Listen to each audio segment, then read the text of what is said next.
இப்போ ஏன் வந்து தேர்தல் சந்தேகமும் எதன் மீதுனா சந்தேகம் எழும், எல்லாருக்கும் எழும். ஆமாம், அதுக்கு அடிப்படை இருக்கு. நான் வந்து ஃபெலிக்ஸ் வந்து அவர் மேலே எனக்கு நம்பிக்கை இல்லை, இவர் வந்து காசு வாங்கிட்டு ஊடகத்தில் இருக்காரு அப்படின்னு சொல்றது வந்து நான் 2024 தேர்தல் அறிவிக்கப்படுது கொஞ்ச நாளுக்கு முன்னாடி அருண் கோயல்னு ஒரு எலெக்ஷன் ரிசைன் பண்ணார். உச்சநீதிமன்ற தீர்ப்புக்கு எதிராகவே தலைமை நீதி எடுத்துட்டு ஒரு கேபினெட் மினிஸ்டர். ஆனால் அது நள்ளிரவில் முடிவு எடுக்கிறாங்க. யார் எங்களோட தேர்வு அப்படிங்கிற கொடுக்கறது வந்து அவருக்கு வந்து 10 நிமிஷத்துக்கு முன்னாடி தான் கொடுக்குறாங்க. இப்போ நடக்கிற தேர்தல்லாம் பார்த்தீங்கன்னா ஒரு மத்தியானம் வரைக்கும் ஒரு ட்ரெண்ட் இருக்கும், அதுக்கப்புறம் அப்படியே மாறும். இது சந்தேகம் வருமா வராதா? எப்படி அப்படி தலையிட மாறும்? வாரணாசி தொகுதியில் வந்து ஏன் 2 மணி நேரம் நிறுத்தி வைக்கிறீங்க? எதுக்கும் நீங்கள் பதில் சொன்னால் நான் தேர்தல் ஆணையத்தையும் அரசாங்கத்தையும் குற்றம் சாட்ட மாட்டேன். நீங்கள் பதிலும் சொல்ல மாட்டேங்கிறீங்க. எல்லா வீடியோவையும் சிசிடிவியும் எதிர்த்து வழக்கு இல்லைன்னா 45 நாளைக்குள்ள வந்து அழிச்சிருக்காங்க.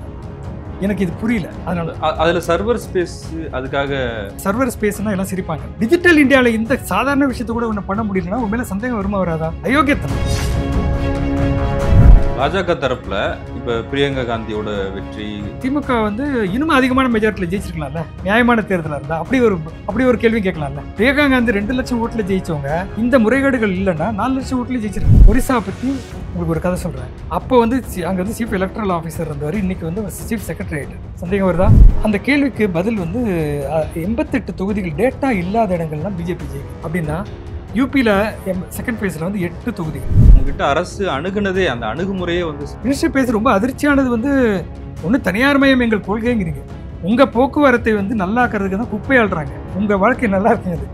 அந்த ஒரு இடத்துல உட்கார்ந்ததுனால உங்களுக்கு போக்குவரத்து இடையூறுன்னு ஒரு அம்மா போடுறாங்க. அது யாருன்னு தெரியாது. முதலமைச்சர் கூலி படம் பார்க்குறாரு, வாழ்த்துறாருன்றதும் இல்லை. அதாவது என்னன்னா, அது கூலி படம் பார்க்குறது அந்த நேரத்தில் பண்ணதுங்கிறது வந்து அது வந்து பெரிய பிரச்சனையாகுது. இங்கே கூலிக்கான ஒரு போராட்டம் தான் நடக்குது.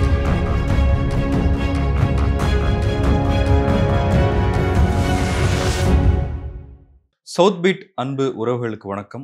நான் ஃபெலிக்ஸ் இன்பஒளி. இந்த நேர்காணலில் நாம் சந்திக்கிறப்பவர் மூத்த பத்திரிகையாளர் திரு விஜயசங்கர் அவர்கள். வணக்கம். வணக்கம். 79வது விடுதலை நாளை கொண்டாடிட்டு இருக்கிறோம். சமீப காலமாக இந்தியாவில் ஜனநாயகத்தின் தூண்களான 4 தூண்கள் மீதுமே விமர்சனங்கள் தொடங்கிருச்சு.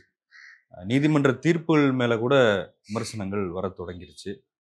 இப்போ ஜனநாயகத்தின் அடித்தளமான தேர்தல் ஆணையம், அதுதான் ஜனநாயகத்தின் ஆன்மா, அதுலேயும் வந்து பிரச்சனைகள் பூதாகரமாக வெடிக்க தொடங்கியிருக்கு. ராகுல் காந்தி ஒரு பட்டியலை வெளியிட்டார். அப்புறம் பீகாரில் நடந்த அந்த ஸ்பெஷல் இன்டென்சிவ் ரிவிஷன் அப்படிங்கிறது ஒரு பெரிய விஷயமா பேசப்படுது. இப்போ நீதிமன்றத்தில் இந்த விஷயம் இருக்குது. நீதிமன்றம் கூட இது சரியாக வந்து அட்ரஸ் பண்ண முடியாதுன்ற விமர்சனமும் சிலர் பொதுவெளியில் வைக்கிறாங்க. நீங்கள் எப்படி பார்க்குறீங்க? இல்லை, இது நீங்கள் சொன்ன அடிப்படையான பிரச்சனை வந்து தேர்தல் என்பது தான் ஜனநாயகத்தினோட அடிப்படை.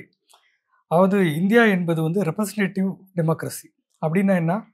பிரதிநிதித்துவம், மக்களின் பிரதிநிதிகள் தான் ஆள்றாங்க, மக்கள் வந்து தான் ஆள்றாங்கன்னு அர்த்தம். ரிப்பப்ளிக். மக்கள் எப்படி ஆள முடியும்? நேராக ஆள முடியாதனால அவர்கள் பிரதிநிதிகளை தேர்ந்தெடுத்து நீங்கள் எங்கள் சார்பாக ஆளுங்கள்னு சொல்கிறதா அடிப்படை. அதுதான். அப்போ அதில் வந்து முக்கியமானது வாக்குரிமை. நீங்கள் சொன்ன மாதிரி இந்த அரசியல் சட்டம், இந்த சுதந்திர போராட்டத்தின் 79 நாள்னா சுதந்திர போராட்டம் என்பது எப்படி நடந்துச்சுன்னா, எப்படி பல மக்களை, வெகுஜன மக்களை வந்து சுதந்திர போராட்டம் ஈர்த்தது. ஒரு காலத்தில் வந்து ஒரு மெமராண்டம் கொடுக்கறதும், அரசாங்கத்தை போய் பார்க்கறது, இந்த மாதிரி மகஜர் கொடுக்கறது, பெட்டிஷன் கொடுக்கறது, இந்த மாதிரி தான் இருந்துச்சு ஒரு காங்கிரஸ் இயக்கம். ஆனால் ஒரு காலத்தில் காந்தி எல்லாம் வந்த பிறகு மகாத்மா காந்தி வந்து ஒரு வெகுஜன மக்களை வந்து போய் சேர்றாரு. அப்போ என்ன, மக்களுக்கு வந்து நம்ம சுதந்திரத்துக்காக நம்ம போராடுறோம், ஏன் நம்மளே நம்மளை ஆண்டுக்கணும் அப்படிங்கிற கேள்வி வரும்போது, ஏன் நமக்கு சுதந்திரம் வேணும் அப்படின்னா, நாங்கள் சுதந்திரமாக தான் நம்ம சில விஷயங்களை உங்களுக்கு தேவையான வாழ்க்கை, நல்ல வாழ்க்கை அளிப்போம், வளமான வாழ்க்கை அளிப்போம், அதுக்கான உங்களுக்கு நீங்களே உங்களை ஆள்வதற்கான உரிமை அளிப்போம்னு பல ப்ராமிஸ் வருது. அதில் முக்கியமானது என்னென்னா, மோத்திலால் நேரு ரிப்போர்ட் ஒன்று 29. அதுதான் அரசியலமைப்பு சட்டத்தின் முதல் வடிவம். ஃபஸ்ட்டு இந்தியர்களே உருவாக்கிய அரசியல் சட்டம். அதுக்கு முன்னாடி அரசியலமைப்பு சட்டம்னு ஒன்று கொண்டு வந்தாங்க. கவர்மெண்ட் ஆஃப் இந்தியா ஆக்ட்னு வந்து மாண்டேக் செம்ஸ்ஃபோர்டு சட்டம் 1919. அதை வச்சு தான் வந்து இங்கெல்லாம் தேர்தல் நடந்து ஜஸ்டிஸ் பார்ட்டியில் ஆட்சிக்கு வருது. ஆனால் அவர்கள் உருவாக்கியது, இந்தியர்களே உருவாக்கிய அரசியலமைப்பு சட்டத்தின் அடிப்படை வந்து மோத்திலால் நேரு ரிப்போர்ட். அந்த ரிப்போர்ட்டில் வந்து இதெல்லாம் சொல்கிறாங்க. எதுக்கு சொல்கிறேன்னா, ஏன் இதை புரிஞ்சுக்கிட்டா தான் உங்களுக்கு புரியும். அப்போ வந்து வாக்குரிமை எல்லாருக்கும் வந்து யூனிவர்சல் அடல்ட் ஃப்ரான்ச்சைஸ்ங்கிறது, வயது வந்த அனைவருக்கும் வாக்குரிமை. அனைவருக்குன்னா ஜாதி, மதம், பாலினம் எந்த வேறுபாடும் இல்லாமல் வாக்குரிமை என்பது அடிப்படை. இதெல்லாம் பார்த்து தான் மக்கள் சுதந்திர போராட்டத்துக்கு வராங்க. அப்போ சுதந்திரம் வந்து அதெல்லாம் நடக்குதா அப்படின்னு கேள்வி வரும்போது, இன்றைக்கி பல கேள்விகள் எழுது. நீங்கள் சொன்ன மாதிரி அந்த கேள்விகள் வரும்போது, இந்த அரசியல் அமைப்பு அந்த போராட்டத்தின் போது கொடுக்கப்பட்ட பல வாக்குறுதிகள் தான் பின்னால் வந்து அரசியலமைப்பு சட்டமாக வருது. அதுக்காக அரசியல் நிர்ணய சபை வந்து ஒரு 3 வருஷம் ஒர்க் பண்ணுறாங்க. தேர்ந்தெடுக்கப்பட்ட பிரதிகள் தான். அதில் வந்து முக்கியமானது ஆர்டிகிள் 324. அரசியலமைப்பு 324 தேர்தல் ஆணையம் என்பதற்கு பயங்கர அதிகாரத்தை வழங்குது. இண்டிபெண்டான ஒரு அதாவது சுயேட்சையான ஒரு நிறுவனமாக இருக்கிறதுக்காக எல்லா பவரும் வந்து கொடுக்குது. 1952 எலெக்ஷனுங்கிறதே புது அனுபவம் இந்தியாவுக்கு. சுகுமார் சென்கிறவர் தான் இதெல்லாம் கிரியேட் பண்ணுறாரு. எலக்ட்ரல் ரோலு, வாக்காளர் பட்டியல், சிம்பிள், கட்சிக்கு சிம்பிள் கொடுக்கறது, அப்படிப்பட்ட ஒரு எக்ஸ்பெரிமெண்ட்டை ரொம்ப பிரமாதமாக பண்ணிடுறாங்க. ஒரு ஸ்டாடியான சிஸ்டத்தை உருவாக்குறாங்க. இன்னைக்கு என்ன பிரச்சனை, அதெல்லாம் எங்கே இருக்குது? தேர்தல் ஆணையம் வந்து இண்டிபெண்ட்டாக செயல்படுதா இல்லையாங்கிறது அடிப்படையான கேள்வி. தேர்தல் ஆணையம் கொடுக்குற விளக்கம் போதுமானதா இல்லையா? போதுமா? ஏன்னா பல சந்தேகங்கள் தான் எழுப்புறோம். இப்போ ஏன் வந்து தேர்தல் சந்தேகம் எதன் மீதுனா சந்தேகம் எழும், எல்லாருக்கும் எழும். ஆமா, அதுக்கு அடிப்படை இருக்கு. சந்தேகத்துக்கு அடிப்படை இருந்தா நீங்க பதில் சொல்லி ஆகணும். நான் வந்து ஃபெலிக்ஸ் வந்து அவர் மேல எனக்கு நம்பிக்கை இல்லை, இவர் வந்து காசு வாங்கிட்டு ஊடகத்தில் இருக்காரு அப்படின்னு சொல்றது வந்து நான் வந்து குற்றச்சாட்டு. அது வந்து அபாண்டம், அவதூறு. அது எப்போ குற்றச்சாட்டா மாறுதுன்னா ஃபெலிக்ஸ் வாங்கினதுக்கான ஆதாரம் இருக்குது அப்படிங்கிறது. ஒரு உதாரணத்துக்கு சொல்றது. அப்போ வந்து என்ன சொல்றோம்னா, யார் ஏன் மேல நீ ஒரு பத்திரிகையாளர் சொல்றீங்க இவர் வந்து எப்பவுமே வந்து ஆளுங்கட்சிக்கு வந்து ஜால்ரா போடுறாரு அப்படிம்பாங்க. நீ ஆதாரத்தை கொடுக்கணும், அதுக்கான நான் வந்து விளக்கணும். அது மக்கள்கிட்ட போகிறோம். அப்போ இந்த குற்றச்சாட்டு வர்றதுக்கு முதல்ல ஒரு கேள்வி எழுப்பலாம். முதல் கேள்வி, இது சுயேட்சையாக செயல்படுதா இல்லையா அப்படிங்கிற கேள்வி. இல்லை என்பதற்கு ஒரு ஆதாரத்தை நான் முன்வைக்கிறேன், பலரும் முன்வைக்கிறாங்க. அதை வச்சு நீங்கள் முடிவு பண்ணிக்கோங்க, மக்கள் முடிவு பண்ண.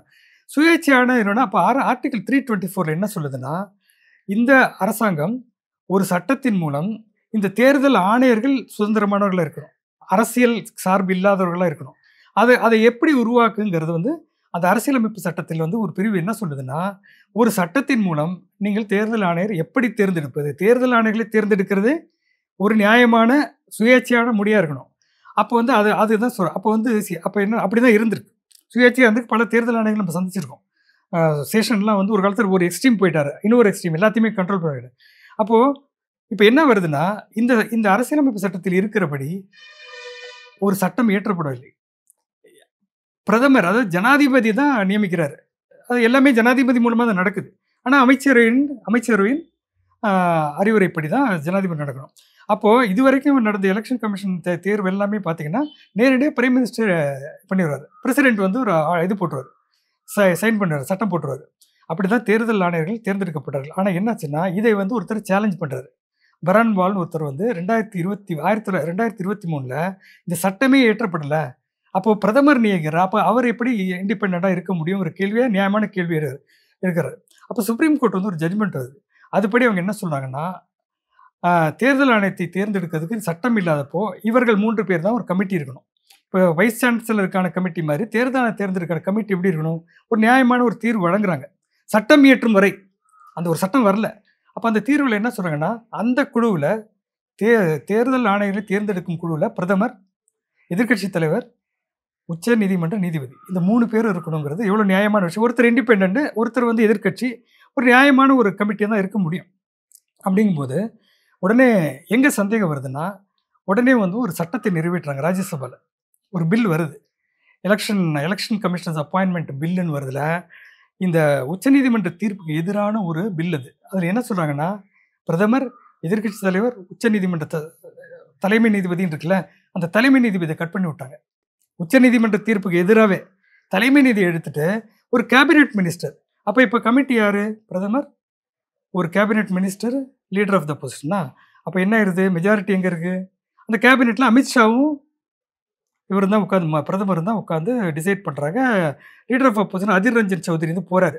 ஆனால் அது நள்ளிரவில் முடிவு எடுக்கிறாங்க. இந்த முடிவு அதுவும் யார் எங்களோட தேர்வு அப்படிங்கிற கொடுக்கறது வந்து அவருக்கு வந்து 10 நிமிஷத்துக்கு முன்னாடி தான் கொடுக்குறாங்க.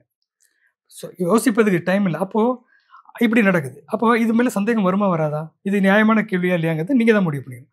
இன்னொன்று, அதே நேரத்தில் அதுக்கு முன்னாடி கரெக்டாக 2024 தேர்தல் அறிவிக்கப்படுது கொஞ்ச நாளுக்கு முன்னாடி அருண் கோயல்னு ஒரு எலெக்ஷன் ரிசைன் பண்ணுறாரு. அது ரிசைன் பண்ண உடனே அந்த இடத்த ஃபில் பண்ணுறதுக்கான ஞானேஷ் குமார் இவங்கெல்லாம் கொண்டு வராங்க. இப்போது இந்த தேர்தல் ஆணையத்தின் நியமனத்திலேயே நீங்கள் வந்து இப்போ செய்திருக்கு சரியா இல்லையா என்பதை பொதுமக்கள் முடிவு செய்யலாம். இப்போ இது தேர்தலுக்கு முன்பாக நடந்தது தானே? ஆமாம், தேர்தலுக்கு முன்னாடி நடக்குது. இல்லை, அது மட்டும் இல்லை, அதுக்கப்புறம் வந்து என்ன நடக்குதுன்னா, இப்போ ராகுல் காந்தியோட இதில வந்து ஒண்ணு சொல்றாரு. ஹரியானா எலக்ஷன் வந்து நிச்சயமா ஜெயிக்கும்னு தான் எல்லாம் சொன்னாங்க. ஒப்பீனியன் போல்லாம் வருது. மறுபடியும் ஒரு சட்டத்த மாத்துறாங்க. அதுக்கு தான் வரேன் நானு. முதல்ல அந்த சட்டத்தையே மாத்துனாங்க. இன்னும் அந்த கேஸ் முடியல. இன்னும் அந்த தேர்தல் ஆணையர் நியமனம் பற்றிய கேஸ் இன்னும் உச்சமன்ற நீதிமன்றத்தில் இருக்கு. 2வது மாற்றம் இவர்கள் செய்ததுன்னா, சிஸ்டமேட்டிக்கா நடக்குது. சிஸ்டமேட்டிக்கா சட்டத்தையும், விதிகளையும் மாற்றிக்கொண்டே இருக்காங்க. அப்ப என்னன்னா, 2வது மாற்றம் என்னன்னா, 2024ல ஹரியானா எலக்ஷன் வந்து காங்கிரஸ் ஜெயிக்கும். அத வந்து ராகுல் காந்தி பேசுறாரு. ஆனா திடீர் வந்து தேர்தல் அப்படியே மாறுது. இப்ப நடக்கிற தேர்தல்லாம் பார்த்தீங்கன்னா, ஒரு மத்தியானம் வரைக்கும் ஒரு ட்ரெண்ட் இருக்கும். அதுக்கப்புறம் அப்படியே மாறும். இது சந்தேகம் வருமா? வராதா? எப்படி அப்படி தலைகீழா மாறும்? வாரணாசி தொகுதி. வாரணாசி தொகுதியில வந்து ஏன் 2 மணி நேரம் நிறுத்தி வைக்கிறீங்க? எதுக்கும் நீங்க பதில் சொன்னா நான் தேர்தல் ஆணையத்தையோ, அரசாங்கத்தையோ குற்றம் சாட்ட மாட்டேன். நீங்க பதிலும் சொல்ல மாட்டேங்கிறீங்க. அப்ப என்ன பண்ணீங்கன்னா, அப்போ ஒருத்தர் கேஸ் போடுறாரு. ஜம்மு அண்ட் காஷ்மீர் ஹைகோர்ட்ல ஒருத்தர் வந்து லாயர் வந்து கேஸ் போடுறாரு. இந்த மாரி இந்த தேர்தல்ல முறைகேடு நடந்திருக்கு அப்படின்னு. தேர்தல் முடிஞ்சு 2 வாரத்துக்குள்ள எல்லாருக்குமே சந்தேகம். ஹரியானால நிச்சயமா காங்கிரஸ் ஜெயிக்குதுன்னு. அப்போ அதுல என்ன திரும்ப தீர்ப்பு சொல்றாங்க, தேர்தல் சம்பந்தப்பட்ட எல்லா ஆவணங்களையும், வீடியோகிராஃப் எல்லாத்தையும் ரிலீஸ் பண்ணணும்னு சொல்றாங்க. அப்ப என்ன பண்ணணும்? நியாயமான கவர்மெண்ட்டா இருந்தா நீங்க ரிலீஸ் பண்ணணும். நீ நியாயமான ஒரு கமிஷன் அப்படின்னா என்ன பண்ணணும்? நாங்க ரிலீஸ் பண்றோம். எல்லாமே நேரத்துக்கு வீடியோகிராஃப்ல எல்லாம் வந்துரும். வீடியோ, சிசிடிவி கேமரா எல்லாம் இதுல வந்துரும். சிசிடிவி வெப்காஸ்ட் இருக்கு, சிசிடிவி இருக்கு, எலக்ட்ரல் ரோல் இருக்கு, பிசிக்கலா இதெல்லாம் இருக்கு. அப்போ நீங்க அப்போ என்ன பண்றாங்கன்னா, திடீர்னு அவங்க வந்து ஒரு சட்டத்த கொண்டு வராங்க. அந்த சட்டம் என்னன்னா, அமெண்ட்மென்ட். மறுபடியும் அந்த அமெண்ட்மென்ட் என்னன்னா, எலக்ட்ரல் ரூல் அப்படின்னு ஒண்ணு இருக்கு. தேர்தல் விதிமுறைகள். அது வந்து 1961ல இயற்றப்பட்ட ஒரு சட்டம். அதுல 93வது பிரிவுல என்ன சொல்றாங்கன்னா, ஆ அதாவது அத எப்படி மாத்துறாங்கன்னா, பொதுமக்கள் வந்து பார்வையிடலாம். எது? தேர்தல் சம்பந்தப்பட்ட இந்த ஆவணங்களையும், எல்லாத்தையும் வெளிவிடணுங்கிறது பார்வையிடலாம். அந்த சட்டத்தை எப்படி மாத்துறாங்கன்னா, the documents other papers mentioned in this rules. இந்த ரூல்ல செய்யப்பட்ட அதர் பேப்பர்ஸ் அப்படிங்கிறாங்க. அதில் வந்து வீடியோகிராஃப் இல்லை, அது எதுவும் சொல்லாதனால அந்த சட்டத்தை பயன்படுத்து இந்த தேர்தல் கமிஷன். எனக்கு 2வது சந்தேகம் வருது. ஏன் வீடியோகிராஃப் விட்டா என்ன கொண்டு நேர்மையாக இருந்தால் உனக்கு பிரச்சனை இல்லைல்ல. இப்போ நம்ம பேசுறது ஓப்பனாக பேசுகிறோம், பொதுவெளிக்கு போகுது. தேர்தல் முறை ஃபுல்லாகவே நீங்கள் இது பண்ணுறீங்க. அப்போ இந்த இடத்துல என்ன பண்ணுறாங்கன்னா, 3வது மாற்றம். இந்த சட்டத்தை மாற்றுறாங்களா, இந்த விதியை மாற்றுறாங்க. விதியை மாற்றி ஜென்ரலாக விட்டுறாங்க. விட்ட உடனே 3வது மாற்றம் என்னென்னா, ஒரு இந்த பதிவு பண்ணுறாங்க தேர்தல், அதாவது நாமினேஷன் ஃபைல் பண்ணுறதுலேருந்து முன்னாடி இருந்து தேர்தலோடைய பூத் செட்டப் பண்ணுறது வரைக்கும் எல்லாமே வீடியோ ரெக்கார்டு எல்லாமே இருக்குது. ஓட்டிங் வந்து ஃபுல்லாக ரெக்கார்ட் ஆகுது.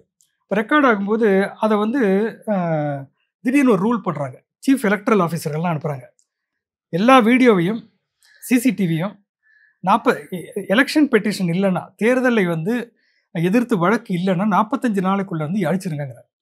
எனக்கு இது புரியல. நீங்கள் வந்து பேப்பராக இருந்தால் கூட மெயின்டைன் பண்ண கஷ்டம். இந்த எலக்ட்ரானிக் இதில் உங்களுக்கு தெரியும், டெக்னிக்கலாக அது வந்து ஒரு பிரச்சனை இல்லை. ஏன் அழிக்கணும்?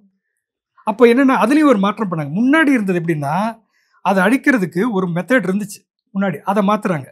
அது என்னன்னு நான் சொல்கிறேன். அதாவது 2025 இந்த ரூல் மாற்றுறாங்கல்ல எலக்ட்ரல் ஆஃபீஸர், அதுக்கு முன்னாடி இருந்துச்சுன்னா ப்ரீ நாமினேஷன் பீரியட், நாமினேஷனுக்கு முன்னாடி ரெக்கார்ட் பண்ண விஷயங்கள், இதை வந்து 3 மாதம் வச்சுக்கலான் இருந்துச்சு. இந்த புதிய மாற்றத்தில் வந்து 45 நாள் அழிக்கணுங்கிறோம். ஓகே. 2வது நாமினேஷன் வித்ட்ராவல் ஸ்க்ரூட்டினி. நம்ம வந்து வேட்பாளர் வந்து இப்போ நாமினேஷன் ஃபைல் பண்ணுறாரு, வித்ட்ரா பண்ணுறாரு, ஸ்க்ரூட்டினி பண்ணி இதையும் வந்து ரெக்கார்ட் பண்ணணும். இதுக்கு வந்து 1 இயர் வரைக்கும் டைம் இருந்துச்சு. அதையும் 45 நாள் ஆக்குறாங்க. முக்கியமானது கேம்பெயின் பீரியட், போலிங் 6 மாதம் வரைக்கும் அந்த வீடியோ வச்சிருக்கணும்னு இருந்துச்சு முன்னாடி. அதை எப்படி மாற்றுறாங்க? 45 நாள், எல்லாமே 45 ஆக்குறாங்க. அதுக்கு பிறகு உள்ளுக்குள்ள இன்சைட் அண்ட் அவுட் சைட் நடக்கிற விஷயங்கள் ஓட்டு போடுறாங்கல்ல, அது 1 இயர் இருக்குது, அதை 45 நாள் ஆக்குறாங்க. இது யாருக்கும் தெரியாது, அதுதான் பிரச்சனை. நம்ம பிரச்சனை வரும்போது கேட்கும்போது தான் எங்களுக்கு இந்த ரூல் இருக்குங்கிறோம். கடைசியாக கவுண்டிங் ஆஃப் ஓட்ஸும் 1 இயர் வைக்கணும், 45 நாள். அப்போது நீங்கள் யாரும் கேள்வி கேட்க முடியாது. இதில் உங்களுக்கு என்ன பிரச்சனை? நீங்கள் வந்து எந்தவித தொழில்நுட்ப வளர்ச்சி இல்லாத காலத்திலேயே பிரம்மாண்டமான எலெக்ஷன் நடத்தியிருக்கோம். 52 எலெக்ஷன் வந்து பெரிய சாதனை. அது வந்து 2-3 மாதங்களாக நடந்துன்னு சொல்லுவாங்க. இன்றைக்கி டெக்னாலஜி வளர்ந்த காலத்தில் நீங்கள் வந்து இவ்வளோ விதிகளை மாற்றும் போது நான் கேட்குற கேள்வி, இல்லை பலரும் கேட்குற கேள்வி நியாயமா இல்லையா? அதுதான் இப்போ ஆதாரத்தோடு தானே கேள்வி கேட்குறேன்.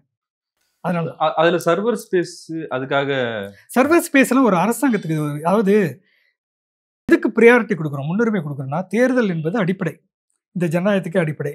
அப்போ அதுக்காக சர்வர் ஸ்பேஸுங்கிறத வந்து நீங்கள் வந்து ஒரு காரணமாக காட்ட முடியுமா?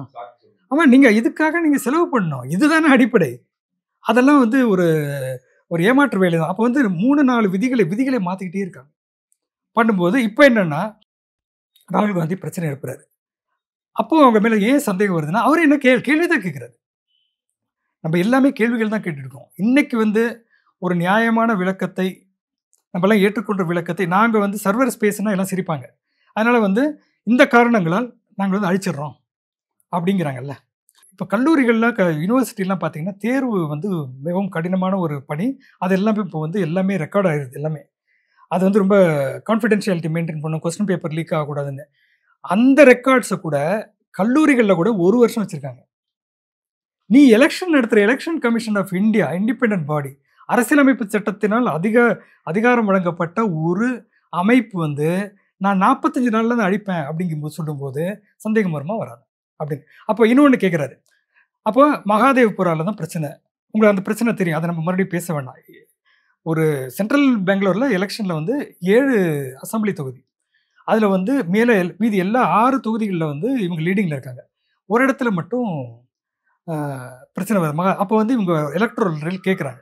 என்ன பண்ணணும்? நீ வந்து ரோல் குடு. என்ன பண்றாங்கன்னா, அது ரோல்ல வந்து குடுக்கறதுக்கு பதிலா, அவன் வந்து பேப்பரா குடுக்குறான். அதாவது என்ன 7 அடி உயரம் உள்ள, நீங்க பார்த்திருப்பீங்க அது. அதெல்லாம் சந்தேகம் வருமா? வராதா? இந்த காலத்துல எவனாவது பண்ணுவானா? இன்னைக்கு நீங்க வந்து என்கூட இன்டர்வியூ பண்றதுக்கு வந்து இவ்வளோ முன்னேறிடுச்சு. நீங்க இத அப்படியே லைவா கூட பண்ணலாம்.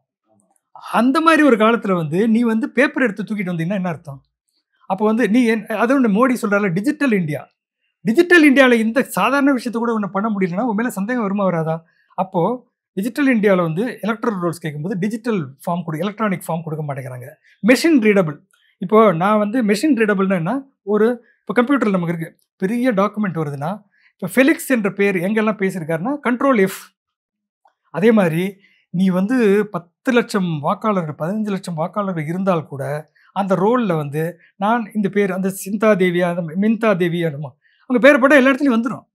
அப்போ மறைக்க நினைக்கிறாங்க. அப்போ இந்த காங்கிரஸ வந்து நம்ம பாராட்டணும். இந்த விஷயத்துல ராகுல் காந்திய பாராட்டணும். இத உட்கார்ந்து சிஸ்டமேட்டிக்கா 3 மாசம் 4 பேர் 40 பேர் டீம போட்டு எக்ஸ்போஸ் பண்றாரு. எதுக்காவது நியாயமான பதில் இருக்கா? ஆனா என்ன கேட்குறாங்கன்னா, நீங்கள் சத்தியப்பிரமாணம் எடுங்கள்ங்கிறாங்க. அது என்ன தெரியுமா? அதே ஒரு பொய். அது தவறு.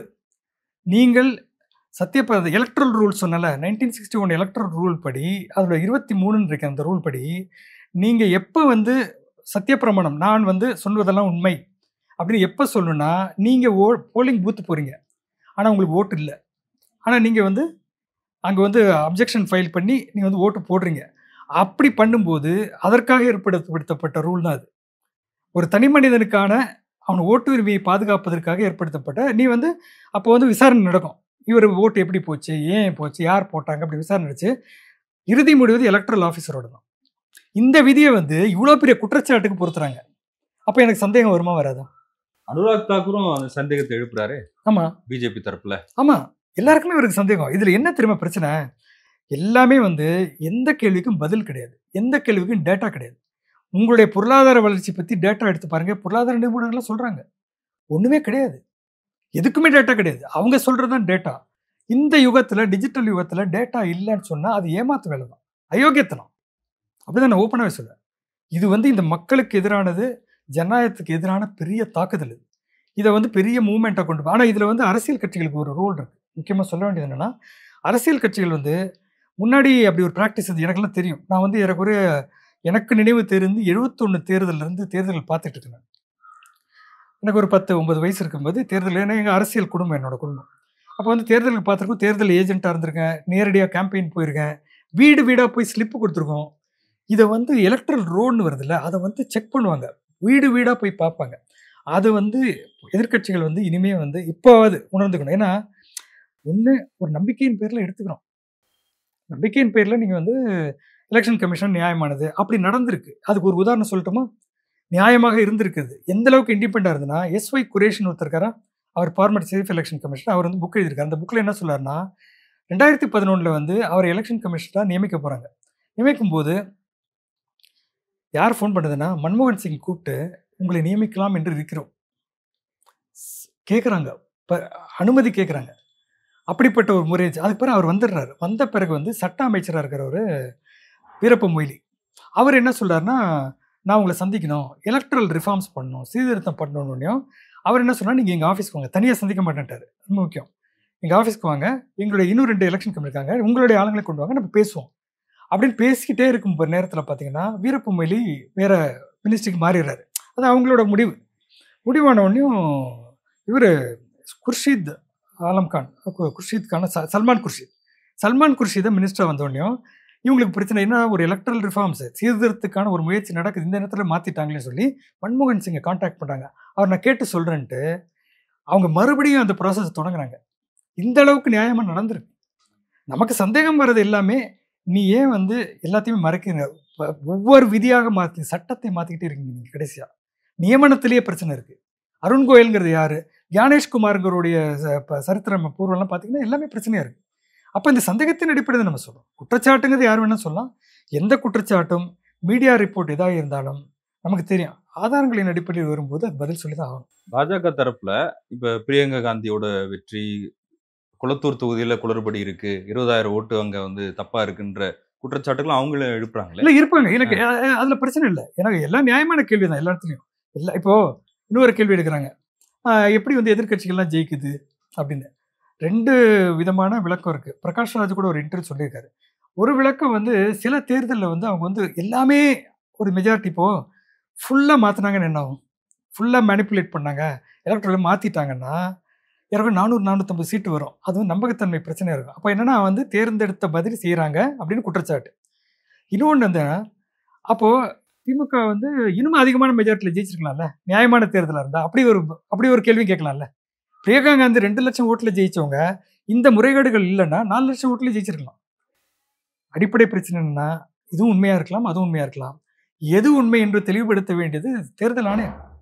அவர்கள் வந்து இப்படி மழுப்புற வரைக்கும் இந்த ஒரு விதியை வந்து வேற விதி, ஒவ்வொரு விதியா காமிச்சு தப்பா விளக்கம் கொடுக்கறதும். இன்னொன்று முக்கியமான ஒரு குற்றச்சாட்டு, ஏன் எலக்ட்ரல் ரோல்ஸ் எடுத்துட்டீங்க? இருக்க வேண்டியது தானே. நான் இன்னைக்கு தேர்தல் நடக்கும்போது முடிவு வரும்போது நான் உடனே போய் எலெக்ஷன் கமிஷன் தான் பார்க்குறேன். மீடியாலாம் பார்க்குறது ஏன்னா மீடியாலே குழப்பம் இருக்குது. ஒவ்வொரு சேனலும் ஒவ்வொரு மாதிரி காப்பாங்க. எலெக்ஷன் கமிஷன் சைட்டு நல்லா இருக்குது.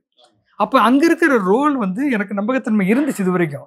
இன்னைக்கு எனக்கு எல்லாத்து மேலேயும் சந்தேகம் இருக்கும்போது, நீங்கள் இந்த சந்தேகம் வந்து சாதாரண சந்தேகம் இல்லை. இந்தியாவின் அடிப்படையான ஜனநாயகத்தை கேள்விக்குள்ளாக்கும் ஒரு சந்தேகம். இதுக்கு விளக்கம் அளிக்காமல் நீங்கள் ஒன்றும் பண்ணக்கூடாது. பொதுவா ராகுல் காந்தி அங்கிருந்து தான் தொடங்குது. அவரு கேள்வி எழுப்பினதுல இருந்து தான் இது தொடங்குது. அவரு இந்தியாவின் இறையாண்மைக்கு எதிரான விஷயங்களை தொடர்ச்சியா பேசிட்டே வராரு. அவர் பெகசஸ்ல சொன்னாரு, ரஃபேல் ஊழல்னு சொன்னாரு. ஆனா எல்லாமே வந்து அடுத்தடுத்து பேசப்படாமலே போயிடுச்சு. அந்த மாதிரி பேசப்படாமல் போவதுக்கு 2 காரணம் இருக்கு. ஒன்று, முக்கியமான அரசியல் இயக்கங்கள் வந்து தேர்தலுக்கு தேர்தல் தான் போறாங்களே தவிர இந்த பிரச்சனைகளை வந்து ஒரு மாஸ் மூமெண்ட்டாக மாத்துறதில்ல. ஒன்றும் இல்லை. இப்போ போன தேர்தல் முடிஞ்சதுல, முடிஞ்ச உடனே இங்கே வந்து எம்ஜி தேவசகாயம் அவங்களாம் இன்றைக்கி வராங்க சென்னையில் மீட்டிங். அவங்க ஒரு கமிட்டி போட்டிருக்காங்க, பீப்புள்ஸ் எலெக்ஷன் கமிஷன். அவங்க பல கேள்விகள் எழுப்புறாங்க. பரக்கலா பிரபாகர், நிர்மலா சீதாராமன் கணவர், அவர் வந்து ஒரு மீட்டிங் போட்டோம். அந்த தேர்தல் முடிஞ்ச உடனே சில கேள்விகள் எழுப்புறோம். அந்த கேள்வியை எழுப்பும்போது என்ன ஆகுதுன்னா, அடிப்படையான கேள்விகள் என்னென்னா, தேர்தல் முடிஞ்ச உடனே உங்களுக்கு தெரியும், ஒரு 6 மணிக்கு தேர்தல் முடிஞ்சால் ஒரு 6:30 7 மணிக்குள்ளே வந்து ஓட்டிங் ஃபிகர் வரும். அதுக்கப்புறம் ரிவைஸ் பண்ணுவாங்க. ரிவைஸ் பண்ணும்போது 1% 2% தான் வரும். பெருசாக ஒரு டிஃப்ரென்ஸ் வராது. ஆனால் இவங்க என்ன சொல்கிறாங்கன்னா, ஏறக்குறைய 4.5 கோடி ஓட்டு வந்து அதிகம் ஆயிருக்கு. இவங்க டிக்ளேர் பண்ணதுக்கும் கடைசியாக ரிலீஸ் பண்ண ஃபிகர் இருக்குல்ல, இன்னொன்று கடைசியாக ரிலீஸ் பண்ண எப்போ ஃபிகர் விடுறாங்க, பல நாட்களுக்கு பிறகு. உடனே நீ சொல்லணும்ல. இப்போ டிஜிட்டல் இந்தியாவை நம்மளோட கேள்வி கேட்க வேண்டியிருக்கு. இவ்வளோ அட்வான்ஸ்டான ஒரு இந்தியா, ஆத்ம நிர்பார் நீ கூட பேசிட்டு இருக்காரு அந்த மேடையில் நின்றுட்டு சுதந்திர தின உரையில்.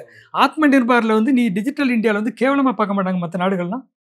ஏன்னா இதை கூட உனக்கு பண்ண தெரியல அப்படின்னு. அப்போது பண்ண தெரியலன்னு இல்லை, பண்ண மாட்டோம் அப்படிங்கிறது தான் பிரச்சனை. அப்போ என்னென்னா 4.5 கோடி ஓட்டு வந்து எக்ஸஸாக போயிருக்குங்கிறாங்க. அப்போ 4.5 ஓட்டை வந்து கோடி ஓட்டு வந்து மக்கள் எப்போ போட்டாங்க, 6 மணிக்கு மேலே போட்டாங்க அப்படின்னா 6 மணிக்கு மேலே போட முடியாது. ஏன்னா 5 மணிக்குள்ளே பூத்துக்குள்ளே வந்தவங்கலாம் போடணும். அதுக்கு பிறகு ரொம்ப பேசுனாலும் ஒரு 100 பேர் 200 பேர் தான் ஒரு பூத்துக்கு இருக்கும். இதெல்லாம் சிசிடிவியில் இருக்கும்ல.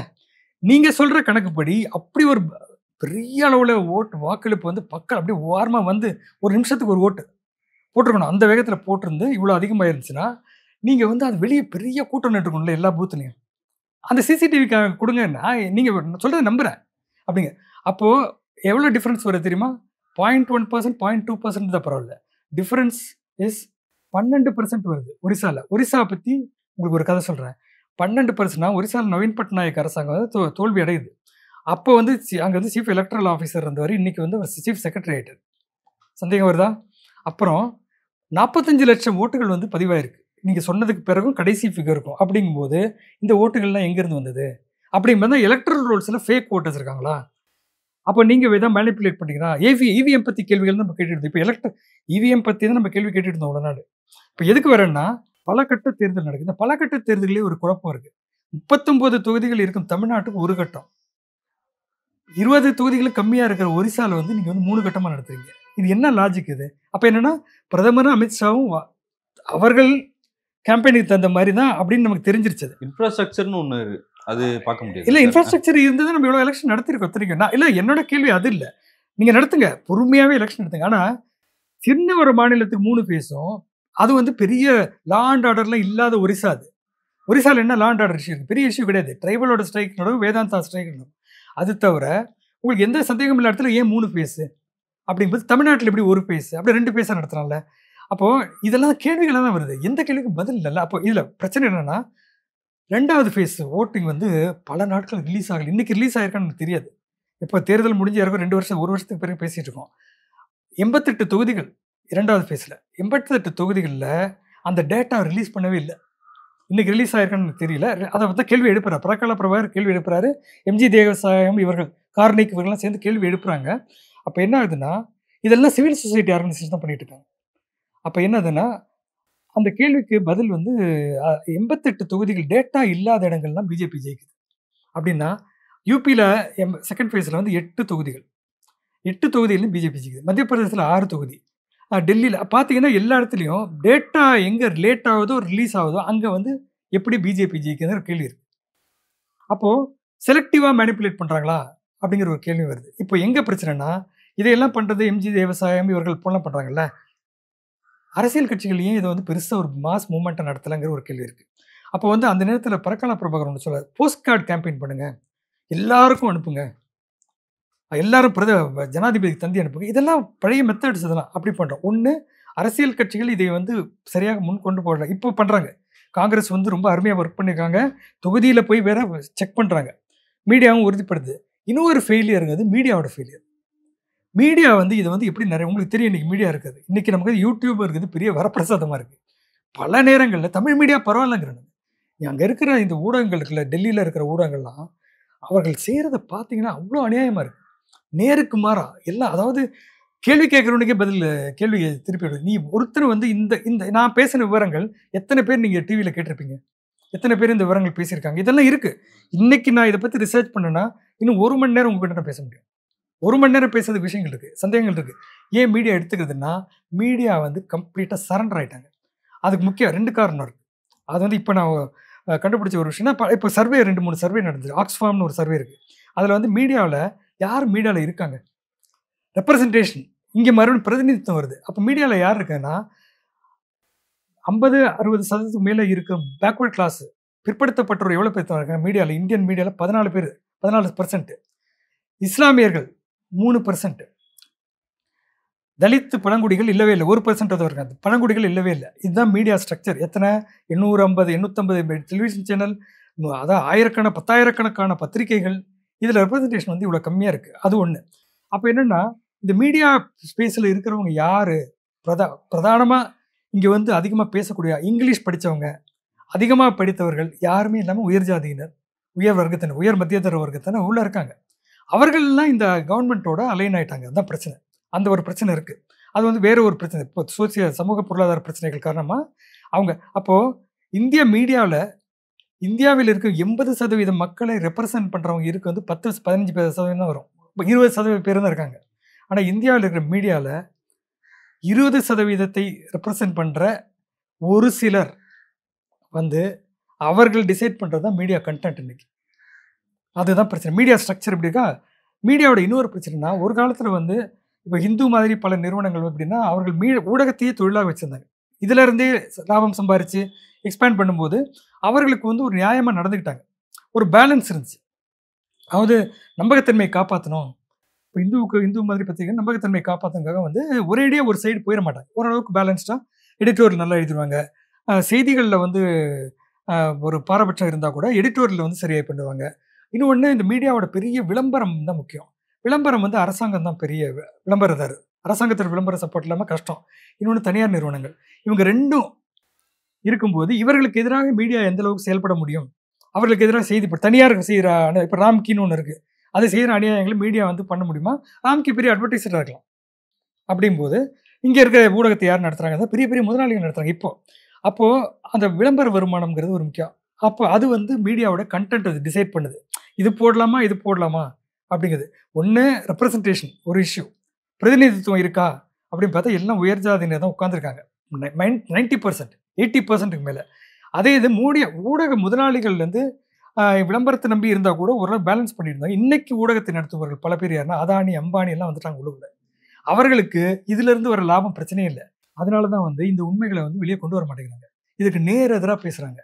நம்ம கேள்வி எடுக்கும் நமக்கு வந்து ரெப்ரசன்டேட் கொடுக்க மாட்டேங்குது. நமக்கு அந்த மீடியாவில் போய் வட இந்திய ஊடகங்களில் பேசுகிறவங்களாம் யார் பார்த்தீங்கன்னா, இங்கே உட்காந்துக்கிட்டு பேசுகிற சில பேர். அது வந்து நான் பேர்லாம் சொல்ல விரும்பலை. இவங்க வந்து அங்கே நான் பார்த்துருக்கேன். நேராகவே எனக்கு அனுபவம் என்னென்னா, தமிழ்நாட்டு நிலைக்கு நேர்மாறான விஷயத்தை வட இந்திய ஊடகங்களில் பேசுகிறாங்க. அதுக்கு என்ன தெரியுமா? 1 வருஷம் கான்ட்ராக்ட் தான். நீங்கள்லாம் பார்த்தீங்கன்னா, இப்போ இதை வச்சுக்கிட்டு எவ்வளோ கஷ்டப்படுறீங்கன்னு எனக்கு தெரியும். 1 வருஷம் கான்ட்ராக்ட். எனக்கு 1 வருஷம் கான்ட்ராக்ட் போய்ட்டு எனக்கு கொடுப்பீங்களா நீங்கள்? எப்படின்னா, அப்போ வந்து இந்த டிபேட்டுக்கு இங்கேருந்து போகிறவங்க வந்து முக்கால்வாசி பேர் எல்லாருமே வந்து தப்பாக சொல்கிறது. போன தேர்தலில் ஒருத்தர் பிரபலமான ஊடகவியலாளர், அவர் அரசியல் விமர்சகர், ஒரு காலத்தில் கிரிக்கெட் குவிஸ் மாஸ்டர் இருந்தவர். அவர் வந்து ஒரு ஊடகத்தில் பேசுகிறாரு. நானும் அந்த ஊடகத்தில் இருக்கேன். அங்கே பேசும்போது நேரடி அனுபவம். பேசும்போது போன தேர்தலுக்கு முன்னாடி எடப்பாடி வந்து ஏடிஎம்கே ஜெயிக்க போகுது அப்படின்னு ஒரு நரேட்டிவ் செட் பண்ணுறாரு. நான் அதை கவுண்டர் பண்ணுறேன். அதுக்கு நேர்மாறாகுது. இப்போ சமீபத்தில் அதே வேறொரு ஊடகத்தில், இந்தி ஊடகத்திலேருந்து என்னை கூப்பிட்டாங்க ஒரு 2 மாதத்துக்கு முன்னாடி. அண்ணாமலை இந்த மாதிரி பிஜேபி, தமிழ்நாட்டில் பிஜேபி செய்கிற பற்றியெல்லாம். அதில் அதே நபர் வருகிறார். வரும்போது பேசும்போது என்ன சொல்கிறாருன்னா, இந்த முறை வந்து திமுக வந்து இந்த மைனாரிட்டி ஓட்டுக்கு பயப்படுறாங்க, என்ன இந்த தடவை தோக்க போகிறாங்க பிஜேபின்னு ஓப்பனாக சொல்கிறேன். நான் இருக்கும்போது நான் அதை கவுண்டர் பண்ணுறேன். நீ வந்து பிஜேபி திமுகவின் ஸ்போக்ஸ் பர்சன்கிறாரு. நான் திமுகவுக்கு எதிராகவோ அரசியலுக்கு எதிராகவோ நான் செய்யறதுக்கு வந்து பல இடங்களில் சாம்சங் விஷயத்துலையோ 12 மணி நேரம் உழைப்பு நடக்கும்போது நான் வந்து எதிர்த்து பேசியிருக்கேன். இன்றைக்கி ராம்கி இந்த விஷயத்தில் எதிர்த்து பேசுகிறோம். ஆனால் நாம் திராவிட முன்னேற்ற அரசு திமுக அவர்களை சப்போர்ட் பண்ணுறதுக்கான ஒரு காரணம் நான் சப்போர்ட் பண்ணுறேன். ஏன்னா நமக்கு இருக்க பெரிய அபாயம் அங்கே இருக்குது. அந்த அபாயம் வந்து அதை வந்து கவுண்டர் பண்ணுறதுக்கு இன்றைக்கி வந்து கேரளாவும் தமிழ்நாடு மட்டும்தான் இருக்குது. இன்றைக்கி உண்மை அதுதான் நிலம்.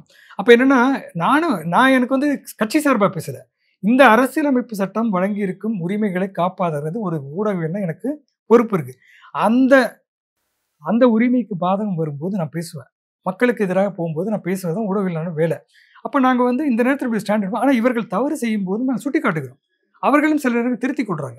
இப்போது அதை பற்றி நேராக வேறு மாதிரி மாற்றி சொல்கிறாங்க. அங்கே இருக்கிற ஆங்கருக்கு இப்போ இருக்கிற அந்த அங்கே டெல்லியில் உட்காந்துருக்காங்கல்ல பல பேர், முக்கால்வாசி டெல்லி மீடியாவில் முக்கால்வாசி பேருக்கு வந்து இந்த விந்திய மலைக்கு தகுந்த மாதிரி இந்தியா இருக்கிறதே தெரியாது. அவன் தமிழ் பேர்கள் கூட உச்சரிக்க தெரியாது. நெடுஞ்செழியன்னு ஒரு பேரை நீங்கள் உச்சரிக்க சொல்லுங்கள், தப்பு. ஆனால் ரஷ்யாக்கார பேர்லாம் கரெக்டாக படித்து பேசுவாங்க. அது ஈஸி. நீங்கள் வந்து ப்ரொனன்சியேஷன் போட்டிங்கன்னா எல்லா பேருமே வந்து எந்த பேராக இருந்தாலும், இப்போ ஜெலன்ஸ்கிங்கிற பேரை வந்து நீங்கள் உங்களுடைய இதில் போட்டிங்கன்னு வச்சுங்களேன், கூகுளில் சர்ச் பண்ணி ஜெலன்ஸ்கி ப்ரொனன்சியேஷன் போட்டால் அது சொல்லுது, திரும்ப சொல்லுது. தமிழ் பேரை மட்டும் உச்சரிக்க மாட்டாங்க. அப்போது அங்கே இருக்கிறவனோட பயஸு, தமிழ்நாட்டுக்கு இருக்கவங்களாம் பிரிவினைவாதிகள், மொழி வெறியர்கள், இப்படிப்பட்ட நரேட்டிவை செட் பண்ணிக்கிட்டே இருக்காங்க. அந்த நரேட்டிவ் அங்கே எடுபடுது. இங்கே இருக்கிற பெரியார் கூட இன்னும் அங்கே போகல. பெரியார் பண்ணுற வித்தங்கள் சனாதனம்ங்கிறத பற்றி நடக்கிற விவாதங்கள் வந்து இங்கே வந்து 100 வருஷத்துக்கு முன்னாடி பெரியார் எக்ஸ்போஸ் பண்ணிட்டார் இது என்னன்னு. அப்போது இது அங்கே போகல. அப்போ இந்த பிரச்சனைகள்னால தான் இது வந்து பெரிய பிரச்சனையாக வரமாட்டேங்குது. ஊடகமும் அரசியல் அமைப்புகளும் ஊடகத்தோட அமைப்பும் எல்லாம் மாறி அது அப்படி இருக்கிறது தான் பிரச்சனையாகவே இருக்குது. இன்னைக்கு ஊடகம் என்னது பெரிய ஒரு துரோகம் தான் பண்ணிகிட்டு இருக்கேன் நான். இது வந்து நம்மளோட அரசியல் கட்சிகளோட பிரச்சனை என்னென்னா, தேர்தல் வரும்போது மட்டும் தீவிரமாக அரசியல் பேசுவாங்க. மற்ற நேரங்களில் வந்து இதை பிரச்சனைகளை எடுத்து பொருளாதார பிரச்சனைகளை பேசவே மாட்டாங்க.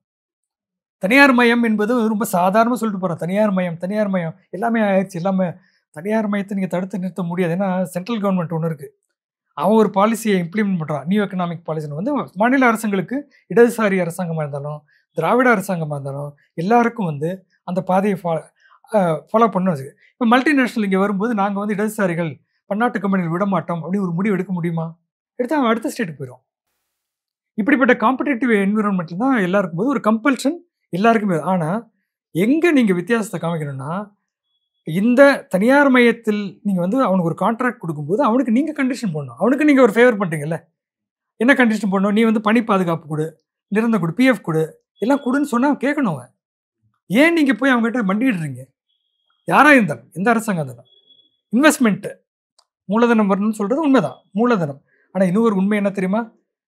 19, 20 கோடி, 25 கோடி, 100 கோடி மூலதனம் வந்தாலும் இன்னைக்கு இருக்க டெக்னாலஜி வளர்ச்சியில் என்ன ஆயிருதுன்னா, வேலை வாய்ப்புகள் கம்மியாக தான் வருது. பல இடங்களில் வந்து இப்போ ஆட்டோமேஷன் வந்துருச்சு, ரோபோட்ஸ் வந்து எல்லா விஷயங்களும் பண்ணுது. அப்படிங்கும்போது இப்போ சைனாவில் வந்து ஃபுட்டு டெலிவரியே வந்து ரோபோட்ஸ் வந்து பண்ணுது. அது பார்த்து டாக்ஸியில் வந்து போட்டு போயிடுது, காரில் வந்து போயிட்டு போயிடுது. அப்போ என்னென்னா, இந்த சூழலில் வந்து இப்போ மினிமம் இவர்களை பாதுகாப்பதற்கான சோஷியல் செக்யூரிட்டின்னு இருக்குது. அவனுக்கான மருத்துவம், அவனுக்கான கல்வி, இதுக்கான அடிப்படையை கூட நீ இது பண்ணாமல் தனியார் மயம் பண்ணிங்கன்னா என்ன பிரச்சனை ஆகும்? மக்களுக்கு தானே. என்ன பிரச்சனைனா, அடிப்படையான ஒரு பிரச்சனை. சமூக நீதின்னு பேசுகிறோம். ரிசர்வேஷனுங்கிறது எங்கே இருக்குது? அரசாங்கத்தில் இருக்குது, பொதுத்துறை நிறுவனங்கள் இருக்குது. நீங்கள் அதிகமாக தனியார் மயம் அதை பற்றி எதுவுமே பேச மாட்டோம், தனியார் மயம் பண்ணிக்கிட்டே இருப்போம், எல்லாத்தையுமே திறந்து விட்டுருவோம், ஹாஸ்பிட்டல் திறந்து விட்டுருவோம், கல்வியை திறந்து விட்டுறோம்னா உங்களுடைய சமூக நீதி கொள்கை என்ன ஆகும்? நீங்கள் தனியார் துறையில் ரிசர்வேஷன் என்பதை கொண்டு வராமல் தனியார் துறையை நீங்கள் எக்ஸ்பேண்ட் பண்ணிக்கிட்டே இருக்கும்போது உங்களுடைய சமூக நீதி கொள்கை வந்து அங்கே அடிமடியிலே கை வைக்கிறது. எப்போ இங்கே சமூக நீதி ரிசர்வேஷன் வருது? பிரிட்டிஷ் அரசாங்கம் வந்து தானே நிர்வாகத்தை கையில் எடுக்கிறாங்க 1858 முதல் சுதந்திர போருக்கு பிறகு. அப்போ என்னென்னா, அவங்களுக்கு வந்து அதிகாரிகள் இந்திய மக்களை கொண்டே இந்தியர்கள் ஆள வேண்டுங்கிறாங்க. பெரிய ஒரு அதிகார அமைப்பு தேவைப்படுது, எக்கச்சக்கமான ஆட்களை எடுக்கிறாங்க, எக்ஸ்பேண்ட் ஆகுது. அரசாங்கம் என்பது விரிவடைகிறது. அதாவது கலெக்டர்லேருந்து செக்ரட்டரியிலேருந்து கீழே வந்து வரி வசூல் பண்ணுற கணக்கர் வரைக்கும் நீங்கள் வந்து ஒரு அரசாங்க அமைப்பு தேவையாக இருக்குது. சிரேஷ்டிதார் அது இதெல்லாம் இருக்குது, முன்னாடி ரெக்கார்டு. இதெல்லாம் திராவிட இயக்க வரலாற்றில் பார்த்தீங்கன்னா அதை பற்றி எழுதிய பல ஆய்வுகளில் வந்து பெரிய ஒரு அதிகார வர்க்க அமைப்பு ஒன்று இருக்குது, அதை உருவாக்குறாங்க. இதுக்குள்ளே யார் வராங்க? அப்போது கொஞ்சமாக மினிமம் படித்தவன் தானே வர முடியும். யார் படித்தவங்க? அப்போது இங்கே இருக்கிற உயர் ஜாதியிலேருந்து படித்தவங்க. அப்போது இந்த பியூரோக்ரஸிக்குள்ளே அதிகமாக வந்தது இங்கே இருக்கிற படித்த வர்க்கம், பிராமணர்கள். அடுத்து கொஞ்சமாக வந்து வெள்ளாளருக்கு வராங்க. இப்போ நேச்சுரலாக என்ன பிரச்சனை வந்ததுன்னா, எதுக்கு எடுத்தாலும் இப்போ இங்கே இருக்கிற வக்கீல்கள் அந்த காலத்தில் 1900, 1920, 30, 40 திராவிட இயக்கம் வர காலத்திலலாம் இங்கே இருக்கிற வக்கீல்கள், யூனிவர்சிட்டி டீச்சர்ஸு, ஆடிட்டர்ஸு எல்லாருமே உயர் ஜாதியினர். ஆனால் இங்கே வந்து உண்மையிலே இதுதான் திராவிட இயக்கத்தோட அடிப்படை. செல்வத்தை உருவாக்குபவர்கள் நாங்கள் அப்படின்னு இங்கே மற்ற உயர் ஜாதிகளுக்கு, பிராமணர் இல்லாத உயர் ஜாதிகள் இருக்குல்ல, அவங்கேருந்து சில பேர் மேலே வராங்க, பொருளாதார ரீதியாக படித்து மேலே வராங்கல்ல, அவர்களுக்கு என்ன பிரச்சனை? இவர்களிடம் போய் தான் எல்லாத்துக்கும் நிற்க வேண்டியிருக்கு. இப்போ எங்களுக்கும் இந்த அரசாங்க அமைப்பில் எனக்கும் இடம் கொடு, நானும் படித்து எனக்கும் என்னோட உரிமை அது, எனக்கும் ரெப்ரசன்டேஷன் கொடு, பிரதிநிதித்துவம் கொடு. அதுதான் கம்யூனல் ரெப்ரசன்டேஷன், அதுதான் சமூக நீதி. இது எப்போ இல்லை இடைநிலை சாதியோட ஆதிக்கமா மறுபடியும் அது ஆகுது. ஏன்னா இடைநிலை சாதிகள் தான் இங்கே மெஜாரிட்டியாக இருக்கும்போது இடைநிலை சாதிகள் ஆதிக்கம்ங்கிறது இருக்குது. அதை கான்ஷியஸாக நம்ம மாற்ற வேண்டியிருக்குது. அதை அப்போ என்ன பண்ணணும்னா, அதனால் இப்போ ஒரு கட்டத்தில் வந்து பிராமணர் இல்லாத இயக்கம் வந்து ஜனநாயகப்படுத்தும் முயற்சி நடந்தது. அது நடந்தது. அதில் பார்த்திங்கன்னா பல பேர் வந்து பிற்படுத்தப்பட்ட ஜாதிகள் வந்திருக்காங்க. ஆனால் இவர்கள் வந்ததுனால இது பற்றி ஒரு ஆய்வு இருக்குது. தமிழ்நாடை வச்சு ஒரு பிரேரணா சிங் ஒருத்தங்க பிஹெச்டி வாங்கியிருக்காங்க. என்னென்னா, தமிழ்நாட்டின் வளர்ச்சிக்கு காரணம் கொள்கைகள் ஒன்று, திராவிட இயக்க கொள்கைகள். ஆனால் இங்கே இருக்கிற பியூரோக்ரஸி யார்? இதெல்லாம் இம்ப்ளிமெண்ட் பண்ணுறது யார் வந்து இதை நடைமுறைப்படுத்தின அதிகாரிகள். இப்போ அதிகாரிகள் இந்த பிற்படுத்தப்பட்ட பிரிவிலேருந்து வரும்போது உங்களுக்கு வந்து அவர்களுக்கு தானாகவே ஒரு ஆர்வம் இருக்குது, இவர்களை முன்னேற்றணும் அப்படின்னு சொல்லி தான் தேரி அப்படி தான் வளர்ந்ததுக்கு ஒரு காரணம். ஒன்று கொள்கை முடிவு, அது மாதிரி வளர்ச்சி, அதுக்கு தகுந்த தொழில் வளர்ச்சி, அக்ரிகல்ச்சர், இது வந்து கொள்கை முடிவுகள் வருது. இதை இம்ப்ளிமெண்ட் பண்ணுற பியூரோக்ரஸி வந்து பிற்படுத்தப்பட்டோர் இருக்கும்போது. ஆனால் இந்த இடத்துல தலித்துகளுக்கான ரெப்ரசன்டேஷன் பிரச்சனை, முஸ்லீம்கள் ரெப்ரசன்டேஷன் இன்றைக்கும் பிரச்சனையாக இருக்குது. இது தீர்க்கப்பட வேண்டிய பிரச்சனைகள். இதை வந்து இங்கே இருக்கிற திராவிட இயக்கம் வந்து கான்ஷியஸாக முடிவு பண்ணி மாற்றணும். இதை போராட்டம் நடத்தின தூய்மை பணியாளர்கள் இருக்காங்களே, அவங்க கிட்ட அரசு அணுகுனதே அந்த அணுகுமுறையே வந்து சரியில்லைன்ற விமர்சனங்கள் தானே வருது. இல்லை, அணுகுமுறைங்கிறது இப்போ ஒன்றும் இல்லை. அவர் வந்து மினிஸ்டர் வந்து பேசுகிறாரு. மினிஸ்டர் பேச ரொம்ப அதிர்ச்சியானது வந்து, ஒன்று தனியார் மயம் எங்கள் கொள்கைங்கிறீங்க. 2 விஷயம், 2 கேஸ் இருக்குது. ஒரு கேஸ் வந்து போக்குவரத்துக்கு இடைஞ்சல். நான் அந்த 2 தடவை அந்த பக்கம் போயிருக்கேன். அது ஒரு நல்ல அகன்ற சாலை. அது ஒரு ஓரத்தில் அவங்க உட்காந்துருக்காங்க. உங்கள் போக்குவரத்தை வந்து நல்லாக்கிறதுக்கு தான் குப்பை ஆள்றாங்க. உங்கள் வாழ்க்கை நல்லா இருக்குங்க. அது அந்த ஒரு இடத்துல உட்கார்ந்ததுனால உங்களுக்கு போக்குவரத்து இடையூறுன்னு ஒரு அம்மா போடுறாங்க. அது யாருன்னு தெரியாது. அந்த வழக்கு முதல்ல எடுத்துக்கிறாங்க. இந்த போராட்டங்கள் நடக்கும்போது மீடியாவோட பிரச்சனை என்ன தெரியுமா? மீடியா எல்லாருமே இந்த அரசாங்கம் எல்லாம் கையெடுக்கிற பிரச்சனை என்னன்னா, மக்களின் நார்மல் வாழ்க்கை பாதிக்கப்பட்டது. முன்னாடி எப்படின்னா, எம்ஜிஆர் காலத்துல பல காலங்கள்ல வந்து ஊர்வலம் நடக்கும் சிட்டில. அரசு பணியாளர்கள் ஊர்வலம் நடக்கும். ஆசிரியர்கள் போராட்டம் பண்ணுவாங்க. பலவேறு தரப்பு மக்கள், சிறு வியாபாரிகள் போராட்டம் எல்லாம் ஊர்வலம் நடத்துவாங்க. அப்படிதானே மக்களுக்கு நான் போய் எடுத்துட்டு போகணும்ல. அப்படி பண்ணும்போது ஒவ்வொருத்தரும் ஊர்வலம் நடக்கும்போதும், பொதுமக்கள் வாழ்க்கை பாதிக்கப்பட்டது. 2 அப்போ இந்த ஆசிரியர்கள், இந்த அரசு பணியாளர்கள், இந்த இந்த இப்ப போராடுவர்கள் இவர்கள்லாம் பொதுமக்கள் இல்லையா? அவர்கள் வாழ்க்கை பாதிக்கப்பட்டதுனால தெருவுக்கு வரான் அவன். அப்ப அவன் பாதிக்கிறேன்னு சொல்லி அவனையும் மறுபடியும் அடிக்கிறது எப்படி சரியா இருக்கும்? போராட்டத்துக்கே ஒரு இடத்த ஒதுக்கிட்டாங்க சார் சென்னையில. போராட்டத்துக்குன்னு ஒரு ஒதுக்குங்க. ஏன்னா உங்களுக்கு வந்து டிராஃபிக் நல்லா இருக்கணும், ஹைவே சுத்தமா இருக்கணும், ஊர் நல்லா இருக்கணும், பீச் ரொம்ப அழகா இருக்கணும். யாருக்கு? பீச் எல்லாம் ரொம்ப நல்லா இருக்கும். ரோடெல்லாம் அப்படியே இப்போ பெங்களூர் போகுதுன்னா 4:30 மணி நேரத்துல போயிருவேன்னு யாரு சொல்லுவாங்க? அந்த வழியில இருக்கிற கிராமங்களுக்கெல்லாம் யார் பதில் சொல்லுவாங்க? அதான் நான் சொல்றேன். அந்த 20% இந்தியா இருக்குல்ல, அவர்களுக்காக தான் நம்ம எல்லாமே இருக்கோம். கொள்கைகள் எல்லாமே இருக்கு. எந்த அரசு வந்தாலும் அப்படிதான் இருக்கு. அப்ப இங்க அடிப்படை போக்குவரத்து பிரச்சனைங்கிறீங்க. போக்குவரத்துக்கு இடையூறே கிடையாது. போக்குவரத்துக்கு இடையூறா நிறைய விஷயங்கள் இருக்கு. நீங்க பேனர் வைக்கிறீங்க. அது எல்லாமே போக்குவரத்துக்கு இடையூறு தான். அதை வைக்கும்போது ஒண்ணும் கிடையாதா? ஏன் நீங்க ஊர்வலம் நடத்தும்போது போக்குவரத்துக்கு இடையூறு இல்லையா? நினைவு தினங்கள் வந்து அவ்வளவு பெருசு. அதெல்லாம் தப்பா சொல்லல நானு. இதெல்லாம் வாழ்க்கையின் ஒரு அங்கம். இப்படிதான் இருக்க முடியும். அப்ப என்னன்னா, அந்த விஷயத்துல அந்த வழக்க வந்து போட்டவங்க யாருங்கிறது ஒரு சந்தேகம் இருக்குது. யாருன்னு தெரியல. யாரோ வெளியே தான் வந்திருக்கான்னு தெரியல. யார் அவங்க? அவங்க எந்த விதத்துல பாதிக்கப்படும்? அந்த தெருவுல அடிக்கடி போயிட்டு வருவாங்களா? இல்ல யாராவது போய் கார்ப்பரேஷன்ல கம்ப்ளைண்ட் பண்ணாங்களா? போலீஸ்ல கம்ப்ளைண்ட் பண்ணா, அங்க மக்கள் உட்கார்ந்துருக்கு எனக்கு பிடிக்கல அப்படின்னு கம்ப்ளைண்ட் பண்ணாங்களா? அப்படி கிடையாது. இன்னொன்னு வந்து தனியார் மயம் எங்கள் கொள்கை. இல்ல நீங்க முதல்வர் முன்னாடி இதுக்கு வந்து நேரடியாக வந்து பல விஷயங்கள் ரொம்ப பிரமாதம் பண்ணிட்டு இருக்காங்க.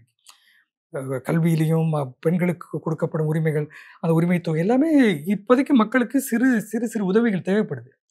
வேலைவாய்ப்புல இருந்து ரிசர்வேஷன் எல்லாமே நான் பாராட்டுறோம். இந்த விஷயத்திலயும் அதை எக்ஸ்டெண்ட் பண்ணியிருக்கணுங்கிறோம் அவ்வளோதான்.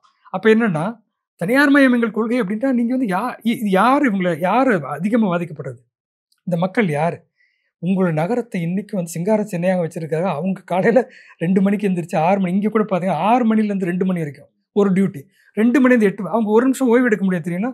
சூப்பர்வைசர் வந்துகிட்டே இருப்பாரு, ஃபோட்டோ எடுப்பாரு. அப்போ யார் கூட நீங்க வந்து போராடுறோம்? யாருக்காக பண்ணும்போது, நீங்க வந்து ஒரு ஃபேக்டரி ஒர்க்கர்ஸ் கூட அவனுக்கு யூனியன் ஒண்ணு இருக்கு. பல வருடங்களாக யூனியன் இருக்கு. சிஐடியு, ஏஐடியுசி, ஐஎன்டியுசின்னு பல அரசியல் சம்பந்தப்பட்ட இவங்கலாம் உள்ள வந்து அந்த யூனியன் வந்து பில்ட் பண்ணி அவங்களுக்கு அந்த ஒரு வசதி இருக்கு. இவர்களுக்கு எதுவுமே தெரியாது. இவர்களுக்கு படிப்பறிவு இல்லை. சமூக ரீதியாக வந்து பாதிக்கப்பட்டவர்கள் பின்னாடி அருந்ததியர்கள் வந்து கீழ இருக்காங்க. அப்ப அவர்கள்ட்ட வந்து நம்ம இவ்வளவு முரண்டு பிடிக்கணுமாங்கன்னு தெரியல. நீ ஒரு கொள்கை முடிவு எடுத்து நீ பண்ணுங்க. தனியார் மயம் இருக்கு. ஆனா இந்த இடத்துல தனியார் மயம் பண்ண மாட்டான்னு சொல்றதுல என்ன இருக்கு? இப்ப அதே வந்து முதலமைச்சர் கூலி படம் பார்க்குறாரு, வாழ்த்துறாருன்றதும் இல்ல அது விமர்சனமா அதாவது என்னன்னா, அது கூலி படம் பார்க்குறது அந்த நேரத்துல பண்ணதுங்கிறது வந்து அது வந்து பெரிய பிரச்சனையாகுது. இங்க கூலிக்கான ஒரு போராட்டம் தான் நடக்குது. அடிப்படையில பார்த்தா. கூலி படம் பார்த்தது வந்து நெகட்டிவ் அத அவாய்ட் பண்ணியிருக்கணும். அவர் வந்து நிச்சயமா தவிர்த்திருக்கணுங்கிறது தான். அது ஆனா என்னன்னா, இந்த போராட்டத்தை பயன்படுத்திக்கிட்டு, இந்த திராவிட கொள்கை, இந்த இடதுசாரி கொள்கைகளுக்கு எதிரானவன்லாம் உள்ள வரான். இதுக்கு எதிராக நிற்கிற அ வ பல வலதுசாரி அமைப்புகள்லாம் உள்ளுக்குள்ள வருது. அப்போ அத பயன்படுத்திக்குவாங்க. அதான் பிரச்சனை. ஆனா என்னன்னா, போலீஸ் வந்து எப்பவுமே பார்த்தீங்கன்னா, நீங்க ஜல்லிக்கட்டு போராட்டமா இருந்தாலும், எல்லா இடத்துலயும் போலீஸ் வந்து அடக்குமுறைக்கு முன்னாடி சொல்ற காரணம் என்ன தெரியுமா? சமூக நீதி விரோதிகள் உள்ள புகுந்துட்டாங்க. ஜல்லிக்கட்டுல அப்படித்தானே பண்ணாங்க. கடைசியில இவங்களே வந்து இது எரிச்சு விட்டா தெரியும்ல, போலீஸ் வேன. போலீஸ் அப்போ இந்த அணுகுமுறையில வந்து ஒரு மாற்றம். அதாவது மத்த இடங்கள்ல முதல்வர் காட்டுற அணுகுமுறை, இந்த மக்கள், கீழ்த்தட்டு மக்கள், வர்க்க ரீதியாகவும், ஜாதி ரீதியாகவும் மிகவும் ஒடுக்கப்பட்டு கீழ இருக்கிற மக்கள்ட்ட போயி, அந்த அணுகுமுறைய காமிங்கன்னு தான் சொல்றோம். அவ்வளோதான். அப்ப இன்னொன்னு, அப்போ ஒரு மினிஸ்டர் அனுப்புறீங்க. சரி ஓகே. அவர் தான் இன்சார்ஜ். சேகர் பாபு பேசுறாரு. என்ன பேசுறாரு? மேயர் பிரியா அப்படி பேசுறாங்க. சமமா? சமமா இல்ல. மேலேயும் வந்துரக்கூடாது. இது எந்த எந்த இயக்கத்தின் கொள்கை இது? வர்க்க ரீதியாகவும், ஜாதி ரீதியாகவும், ஒரு பெண் பாலின ரீதியாகவும் அவர்கள் ஈக்குவலாவும் ஆகக்கூடாது, மேலேயும் வரக்கூடாது. ஒரு மினிஸ்டர் ஓப்பனா பேசுறாரு. அத நீங்க வந்து கண்டிக்கணும். அவர் அந்த இடத்துல இருந்து விலக்கி வச்சிருக்கணும். அது அது அந்த ஸ்டேட்மெண்ட் எவ்வளோ பெரிய டேமேஜ் பண்ணிது அரசாங்கத்துக்கு? இந்த விஷயத்த ஹேண்ட்லிங் தான். இத அணுகுமுறையில வந்து நேரா உட்கார்ந்து பேசி, வாங்க நாங்க வந்து இதுல ஒரு அஷ்யூரன்ஸ் குடுங்க. 2 மாசம் பொறுத்துக்கோங்க. 1 மாசம் ஏதோ ஒரு அஷ்யூரன்ஸ். கோர்ட்ல போய் நீங்க அதுக்கு எதிரா வாதாடுறீங்கல்ல. தனியார் மயம் கொள்கைங்கிறீங்கல்ல. தனியார் மயம்ங்கிறதை தவிர்க்க முடியாது. ஆனால் இவர்களுக்கு தேவையான சமூக பாதுகாப்பு நடவடிக்கை எடுக்காமல் தனியார் மயம் பண்றது இந்த அரசாங்கத்துக்கு எதிரா தான் போகும். இப்போ நாங்கள்லாம் இந்த அரசாங்கத்தையும் இந்த திமுக இந்த அரசாங்கம் தேவை, இடதுசாரி அரசாங்கம் தேவைன்னு சொல்றதுக்கு காரணமே வந்து இந்த கொள்கைகள்லாம் பாதுகாக்கப்படணும். சமூக நீதி பாதுகாக்கப்படணும், ஆ சமத்துவம் பேணப்பட வேண்டும் என்பதற்காக தான் இந்த கட்சிகளை வந்து ஆதரிக்கிறோம். அரசியலமைப்பு சட்டப்படி நடங்க, இது மாநில உரிமைகளுக்காக நில்லுங்க அப்படின்னு தான் ஆதரிக்கிறோம். ஆனா, நீங்கள் செய்யும் சில தவறுகளால் உங்கள் எதிரிகளுக்கு இடம் கொடுக்கிறோம். அவன் வந்து இத பயன்படுத்திக்கிறான்ல. இன்னைக்கு பேசுறாங்கல்ல. அதாவது நானும் அத ஒத்துக்கவே மாட்டேன். அந்த கோஷங்கள் சில கோஷங்கள்லாம் பார்த்தீங்கன்னா, அ முதல்வர், கலைஞர் இவங்க எல்லாம் எடுக்குறாங்க. அப்போ வேற ஒரு அஜெண்டாவோட வராங்க. ஆனா, அந்த அஜெண்டாவ வரவங்களுக்கான இடத்தை நம்ம குடுக்காத அளவுக்கு நம்ம அணுகுமுறை இருக்கணும். அவ்வளோதான். தேர்தல் ஆணையத்தின் அந்த முறைகேடு விஷயங்கள், அப்புறம் தூய்மை பணியாளர்களோட போராட்டம் அப்படின்னு 2த்தையும் பேசியிருக்கிறோம். உங்களுடைய நேரத்துக்கு மிக்க நன்றி. நன்றி.